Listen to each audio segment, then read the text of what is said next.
गणनायकाय गणदैवताय गणाध्यक्षाय धीमहि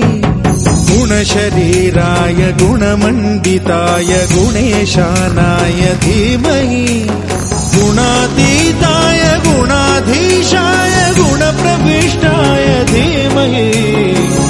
एकदन्ताय वक्रतुण्डाय गौरीतनयाय धीमहि गजेशानाय भालचन्द्राय श्रीगणेशाय धीमहि गुणशरीराय गुणमण्डिताय गुणेशानाय धीमहि गुणातीताय गुणाधीशाय गुणप्रविष्टाय धीमहि एकदन्ताय वक्रतुण्डाय गौरीतनयाय धीमहि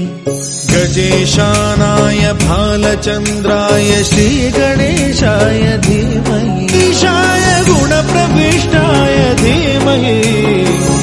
एकदन्ताय वक्रतुण्डाय